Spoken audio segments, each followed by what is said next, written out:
નમસ્કાર વિદ્યાર્થી મિત્રો, આજના આ વિડીયો લેક્ચર નંબર 3માં આપ સૌનું હાર્દિક સ્વાગત કરું છું. તો વિદ્યાર્થી મિત્રો, આપણે જોતા હતા ચેપ્ટર નંબર 14. એની અંદર આપણે આગળ ખડકો વિશેનો અભ્યાસ છે આગળના લેક્ચર નંબર 2માં કરી ચૂક્યા છીએ. એ પછી આગળ હવે આપણે જોવાનું છે ખનિજો વિશે. તો કુદરતી કાર્બનિક અને અકાર્બનિક ક્રિયાથી તૈયાર થતા અમુક ચોક્કસ રાસાયણિક બંધારણ ધરાવતા પદાર્થોને ખનિજ તરીકે ઓળખવામાં આવે છે. કુદરતી કાર્બનિક કે અકાર્બનિક ક્રિયાથી, કુદરતી રીતે કાર્બનિક કે અકાર્બનિક ક્રિયાથી તૈયાર થતા અને અમુક ચોક્કસ રાસાયણિક બંધારણ ધરાવતા, કાર્બનિક અને અકાર્બનિક ક્રિયાથી તૈયાર થતા અને અમુક ચોક્કસ રાસાયણિક બંધારણ ધરાવતા પદાર્થોને ખનિજ તરીકે ઓળખવામાં આવે છે. તો આ ખનિજની વ્યાખ્યા થાય. ખનિજ કોને કહેવાય? ખનિજો પૃથ્વીની સપાટી કે પેટાળમાંથી ઘન, પ્રવાહી અને વાયુ સ્વરૂપે મળે છે. કે ભાઈ ખનિજો છે મુખ્યત્વે ક્યાંથી મળી આવે છે? તો કે પૃથ્વીની સપાટી કે પેટાળમાંથી, પૃથ્વીની સપાટી કે પેટાળમાંથી ઘન, પ્રવાહી કે વાયુ સ્વરૂપે ખનિજો મળી આવે છે. ખનિજો પૃથ્વીની સપાટીની ભૂસ્તરીય રચના પર આધાર રાખે છે. કે ભાઈ ખનિજો છે એ પૃથ્વીની સપાટીની ભૂસ્તરીય કે જમીનના સ્તર, જમીનના પડની રચના પર આધારિત રાખે છે. લોખંડ, તાંબુ, જસત, સોનું, ચાંદી વગેરે ખનિજો આગ્નેય ખડકોમાંથી મળે છે.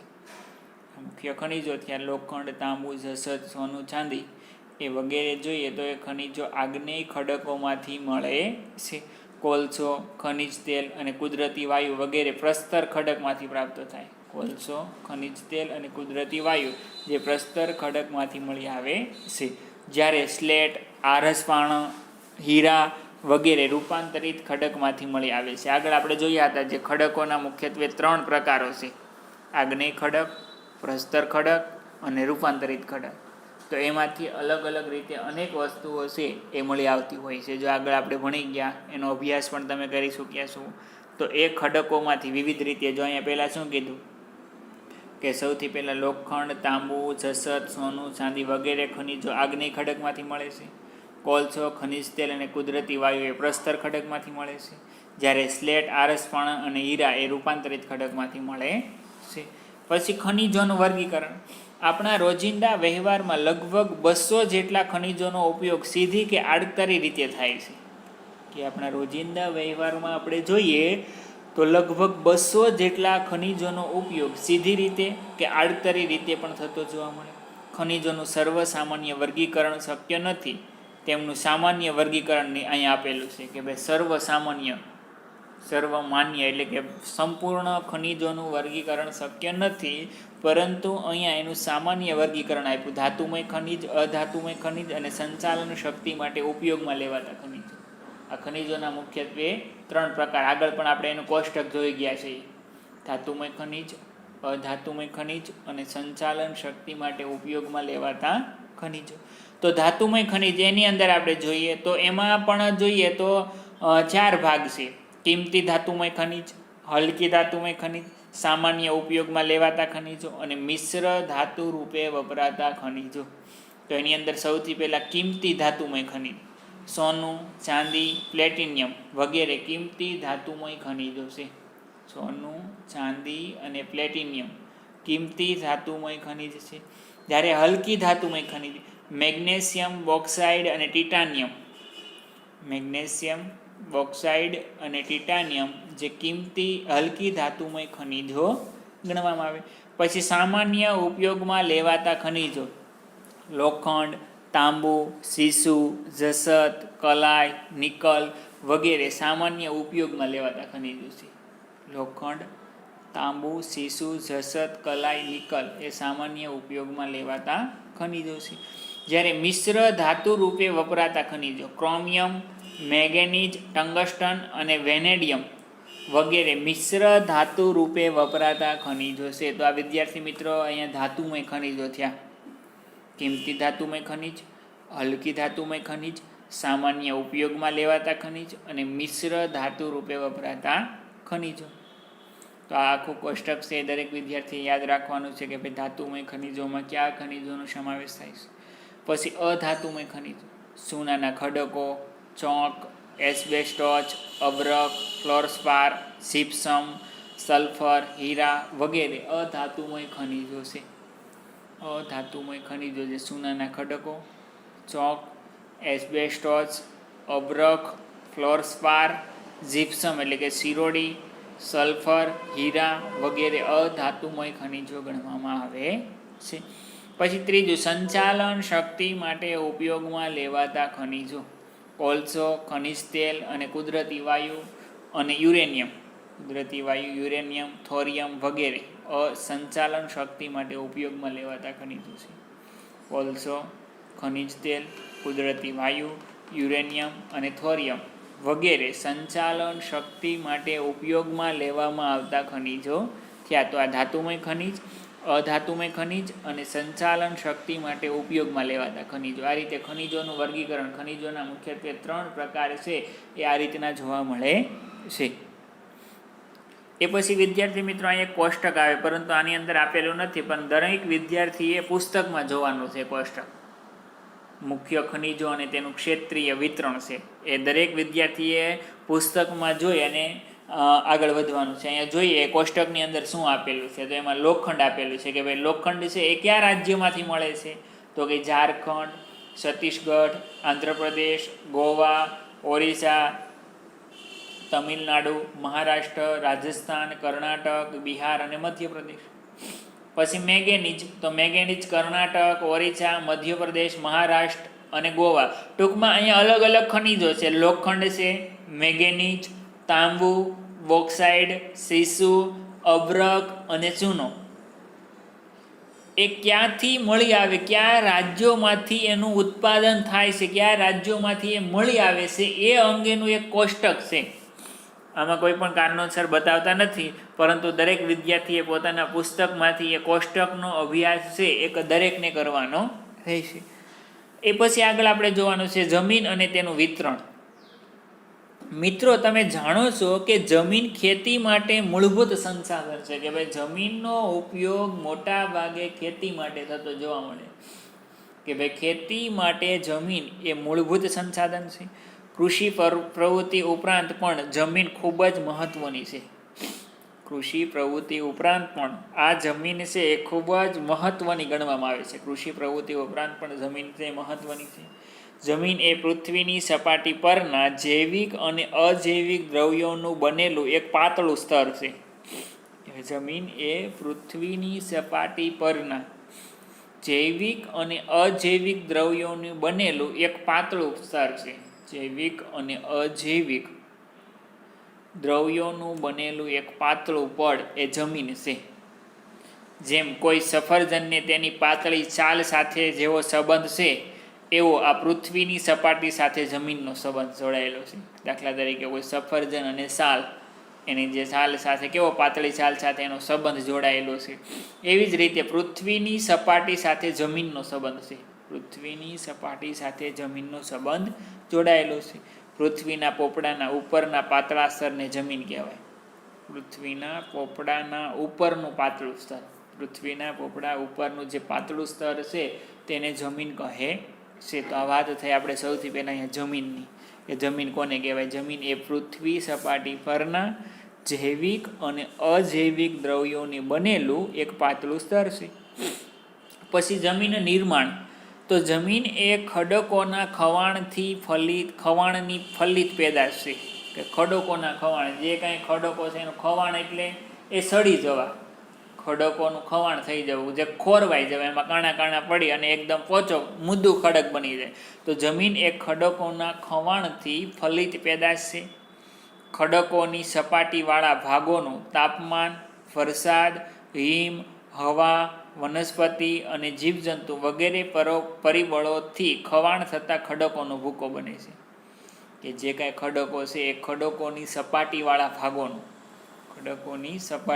ભાગોનું તાપમાન, વરસાદ, હિમ, હવા, વનસ્પતિ અને જીવજંતુઓ વગેરે પરિબળોનું ખવાણ થતાં ખડકોનો ભૂકો બને છે અને આ ભૂમિ આવરણ તૈયાર થાય છે. ખડકોનો ભૂકો થાય અને એ ભૂમિ આવરણ છે એ તૈયાર થતું જોવા મળે છે. તો આ રીતે જમીન નિર્માણ કઈ રીતે થયું એ વાત થઈ કે ભાઈ જમીનની અંદર ખડક હોય, એ ખડકને વરસાદ લાગે, તાપમાનનું પ્રમાણ, હિમ, હવા, વનસ્પતિ અને જીવજંતુ આ બધા પરિબળોને કારણે એનું ખવાણ થાય અને ખવાણ થતાં ખડકોનો ભૂકો બને છે અને ભૂમિ આવરણ તૈયાર થાય. અને અંતે ભૂમિ આવરણ, જમીનનું એક આવરણ છે, ભૂમિ આવરણ ઉપરનું પડ છે એ તૈયાર થાય છે.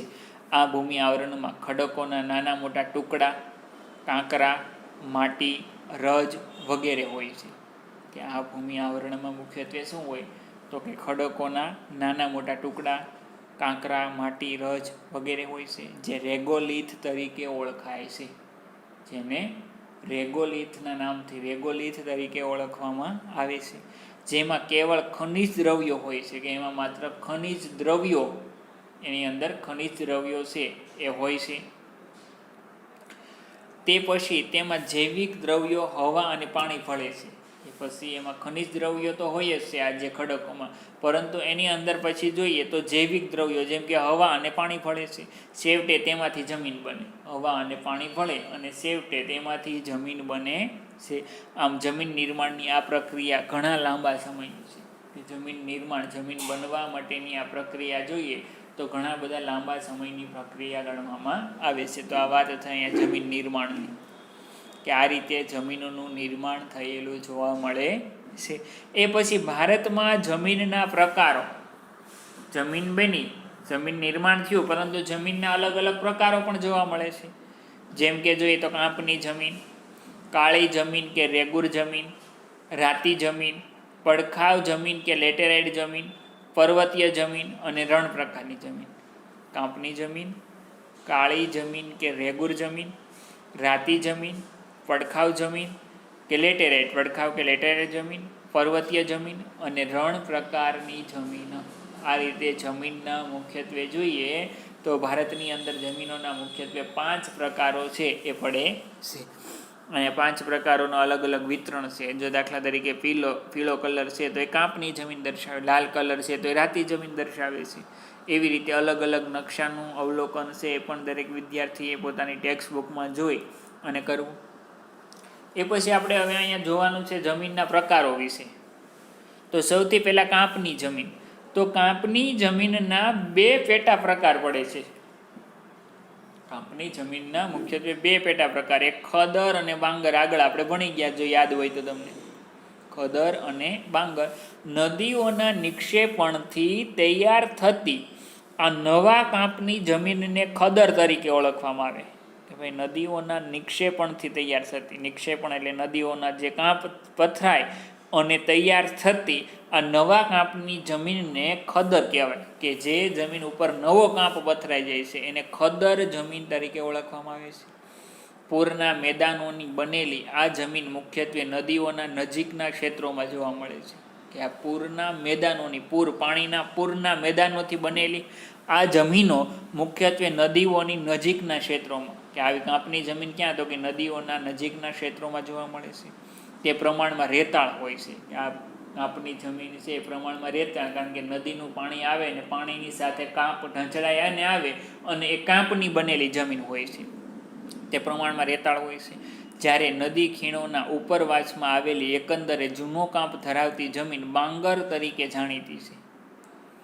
જ્યારે નદી ખીણોના ઉપરવાસમાં આવેલી, જે નદીની ખીણ પ્રદેશ છે તો ખીણોના ઉપરવાસમાં આવેલી એકંદરે જૂનો કાંપ ધરાવતી જમીન બાંગર તરીકે, જે જૂનો કાંપ ધરાવે છે એ જમીન બાંગર તરીકે જાણીતી છે. તે ચીકણી અને ઘેરા રંગની હોય છે. કે આવી જમીન છે એ પ્રમાણમાં ચીકણી અને ઘેરા રંગની હોય છે. કાંપની જમીન દેશના ઘણા મોટા વિસ્તારોમાં જોવા મળે છે. કાંપની જમીન છે એ દેશના ઘણા મોટા વિસ્તારોમાં જોવા મળે છે. આ જમીનની ફળદ્રુપતા જુદા જુદા સ્થળોએ ભિન્ન ભિન્ન જોવા મળે. કે આ જમીનની જે ફળદ્રુપતા છે, કાંપની જમીનની ફળદ્રુપતા એ અલગ અલગ સ્થળોએ ભિન્ન ભિન્ન એટલે કે અલગ અલગ જોવા મળે છે. પરંતુ સામાન્ય રીતે આ જમીન ઘણી જ ઉપજાઉ છે. સામાન્ય રીતે આ જમીન છે એ પ્રમાણમાં ઉપજાઉ હોય છે. પંજાબ, ઉત્તર પ્રદેશ, બિહાર, પશ્ચિમ બંગાળ વગેરે રાજ્યોમાં આ પ્રકારની જમીન આવેલી છે, જેને આપણે કાંપની જમીન તરીકે ઓળખીએ છીએ. તો આ પહેલો પ્રકાર છે જમીનનો, કાંપની જમીન. પછી બીજો પ્રકાર કાળી જમીન. આ જમીન મુખ્યત્વે મહારાષ્ટ્ર, પશ્ચિમી મધ્યપ્રદેશ, ગુજરાત, કર્ણાટક, આંધ્રપ્રદેશ, તેલંગાણા અને તમિલનાડુમાં જોવા મળે છે. કાળી જમીન દ્વીપકલ્પીય ઉચ્ચ પ્રદેશની ભેટ છે. કાળી જમીન છે એ દ્વીપકલ્પીય ઉચ્ચ પ્રદેશની ભેટ ગણવામાં આવે છે કે આ જમીન મુખ્યત્વે મહારાષ્ટ્ર, મધ્યપ્રદેશ, ગુજરાત, કર્ણાટક, આંધ્રપ્રદેશ, તેલંગાણા અને તમિલનાડુમાં જોવા મળે છે. કાળી જમીન દ્વીપકલ્પીય ઉચ્ચ પ્રદેશ, દ્વીપકલ્પીય એટલે જેની 3 બાજુ પાણી છે અને દખણનો ઉચ્ચ પ્રદેશ, એની મળેલી એક ભેટ છે. આ જમીન પ્રમાણમાં ચીકણી અને કચવાળી હોય છે. તે લાંબા સમય સુધી ભેજ સંગ્રહ કરવાની ક્ષમતા ધરાવે છે. કે આ જમીન પ્રમાણમાં જોઈએ તો ચીકણી અને ભેજવાળી હોય છે. એમાં લાંબા સમય સુધી ભેજ સંગ્રહવાની, કે લાંબા સમય સુધી આ જમીનની અંદર છે એ ભેજ ગ્રહણ કરવાની એનામાં ક્ષમતા ધરાવે છે. આ જમીન રૂપાંતરિત ખડકો દ્વારા તૈયાર થયેલી છે. જમીન રૂપાંતરિત ખડકો દ્વારા તૈયાર થયેલી છે અને કપાસના પાક માટે વધારે અનુકૂળ છે. કાળી જમીનને કપાસની જમીન પણ કહે છે, જે કપાસના પાક માટે અનુકૂળ ગણવામાં આવે છે. તેથી જ તો તે કપાસની કાળી જમીન તરીકે જાણીતી બની. એટલા માટે જ કીધું કે કાળી જમીન એ કપાસની કાળી જમીન તરીકે જાણીતી બની છે. આ જમીન રેગુર નામે પણ ઓળખાય છે. આ જમીન જોઈએ તો રેગુરના નામથી પણ ઓળખવામાં આવે છે, એ કાળી જમીન. પછી રાતી જમીન. આગ્નેય અને રૂપાંતરિત ખડકો ધરાવતા ક્ષેત્રોમાં રાતી જમીન આવેલી છે. આગ્નેય અને રૂપાંતરિત ખડકો ધરાવતા ક્ષેત્રોમાં, આગ્નેય અને રૂપાંતરિત, આગળ આપણે જે ખડકોના પ્રકાર જોઈએ કે આગ્નેય અને રૂપાંતરિત ખડકો ધરાવતા ક્ષેત્રોમાંથી રાતી જમીન આવેલી છે. લોહ તત્વ અને અન્ય સેન્દ્રિય તત્વોને લીધે આ જમીનનો રંગ રાતો દેખાય છે. લોહ તત્વ અને અન્ય સેન્દ્રિય પદાર્થોને લીધે આ જમીનનો રંગ છે એ રાતો દેખાય છે. આ જમીન પ્રમાણમાં છિદ્રાળુ અને ઉપજાઉ છે. છિદ્રાળુ, જે એને ફળદ્રુપ જમીન પણ કહી શકાય, કે આ જમીન પ્રમાણમાં ફળદ્રુપ અને ઉપજાઉ છે, એમાંથી ઉત્પાદન સારું મેળવી શકાય. ગોવા, તમિલનાડુ, કર્ણાટક, આંધ્રપ્રદેશ, ઓડિશા, ઝારખંડના કેટલાક ભાગોમાં આ રાતી જમીન છે એ જોવા મળે છે. તો આ વાત થઈ રાતી જમીન. એ પછી પડખાવ જમીન કે લેટેરાઇટ જમીન. તો વધુ વરસાદને કારણે તીવ્ર ધોવાણના પરિણામ સ્વરૂપે પડખાવ જમીન તૈયાર થાય છે. કે ભાઈ વધુ વરસાદને કારણે પડખાવ જમીન શેના કારણે? પડખાવ, અથવા તો એને લેટેરાઇટ જમીન પણ કહેવાય. કે વધારે વરસાદને કારણે કે તીવ્ર ધોવાણના પ્રમાણે, કે ભાઈ તીવ્ર એટલે સખત રીતે વરસાદ પડે અને એના કારણે જમીનનું ધોવાણ થાય. તો ધોવાણના પરિણામ સ્વરૂપે પડખાવ જમીન તૈયાર થાય છે. વધુ વરસાદને કારણે જમીનના ઉપરના સ્તરમાંથી પોષક તત્વો ધોવાય અને નીચેના સ્તરમાં ઉતરી જાય છે. વધારે વરસાદને કારણે જમીનના ઉપરના સ્તરમાં જે પોષક તત્વો હોય એ ધોવાય અને નીચેના સ્તરમાં ઉતરી જાય છે. આમ જૈવિક દ્રવ્યોનું પ્રમાણ ઓછું હોવાથી આ જમીન ઓછી ફળદ્રુપતા ધરાવે છે. જૈવિક દ્રવ્યોનું પ્રમાણ જમીનમાં ઓછું હોવાને કારણે આ જમીન ઓછી ફળદ્રુપતા ધરાવે છે. અહીં લાલ રેતીના પથ્થરોમાં લોહ અને એલ્યુમિનિયમ તત્વો હોય છે. અહીં મુખ્યત્વે લાલ રેતીના પથ્થરોમાં લોહ અને એલ્યુમિનિયમ તત્વો હોય છે. આ પથ્થરોના ધોવાણથી અહીંની જમીન રાતા રંગની થાય છે. આ પથ્થરોના ધોવાણથી અહીંની જમીન રાતા રંગની હોય છે.